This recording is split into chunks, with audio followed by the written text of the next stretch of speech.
I'm going to do a few show me tell me questions for you. I'm going to look at the headlights. So how would we know if the headlights are working okay? We put the headlights on. So that is the side lights, that is the headlights. And if you look on the dashboard, a little green light has come on.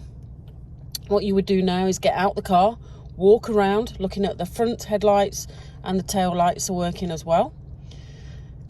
Sometimes you're asked about main beam. How would you know you've got your main beam on? That is if you push the arm forward. Do you see the blue light come on? So that's how you know you got your main beams on. Even in the day, that will be dazzling people. So remember, if you see the blue light, pull the arm back towards yourself. Blue light's gone off. We're not dazzling anyone anymore. Another one, how would you know if there's a fault with your ABS? An ABS light would come up along the top of the dash. So if there's no light, there's no fault. What they're actually looking for on that answer is that if a light comes on and stays on, there's a fault. We need to get it sorted. So another one is regarding power steering. How would you know your power steering is working effectively?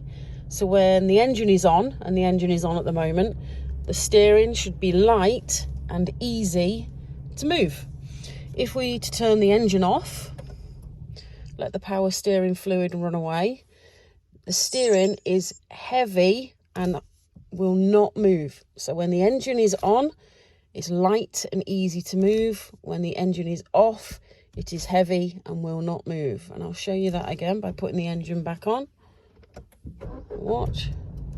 There you go. Nice and light. Okay. So another one is how would you check your indicators are working? Easy. The best way and the easiest way to do this very simply is your hazard lights. Turn your hazard lights on the dash lot.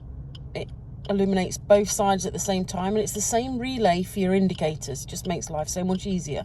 You would get out, walk around the car, making sure all 6 should work. So 2 at the front, 2 at the side, 2 at the back. Next one then, fog lights. How could you get your fog lights on?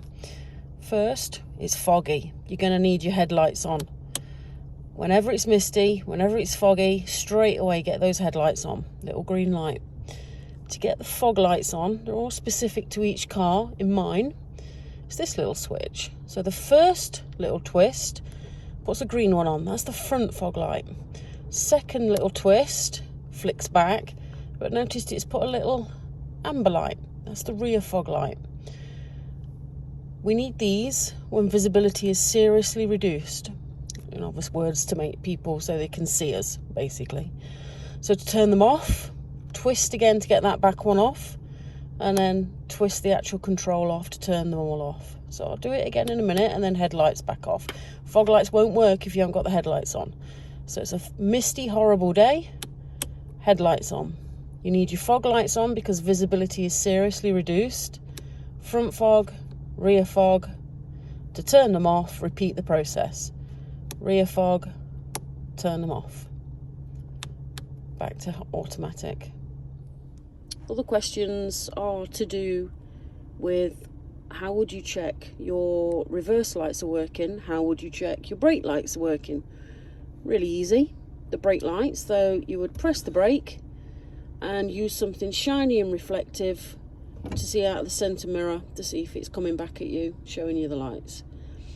Exactly the same answer, but all you would do for reverse is put the gear stick into reverse and again use a shiny reflective surface. If there's nothing shiny and reflective, get somebody to stand out the back for you. So another one then, how would you check for excessive wear on your parking brake? Parking brake is the posh name for the handbrake. Basically, you've got to pull it up. So release it, pull it up. Button needs to work, needs to be firm, and it should go no higher than 45 degrees. Ultimately, needs to hold the car, doesn't it? So tyres, another one is about tyres. Legal requirement of the tyre tread depth covers the bit that you actually drive on. So the tread should be at least a minimum of 1.6 millimeters all the way around the tyre, no bald spots. Visually, you're looking to make sure the tyre looks good. You know, no screws, nails, glass, stones stuck in it, no cracks, bulges or tears. Where would you find the information to inflate the tyre? Easy. That is on the inside of the door. Let me show you. Here. There you go. You look at how many people are in the car versus luggage, front and rear tyre. How would you inflate your tyre? You need to locate your dust cap. You take off the dust cap, put a pump on, whether you're at the garage or you've got one of yourself. Inflate the tyre to the correct pressure. Once you take the grate gauge off, put the little cap back on, good to go.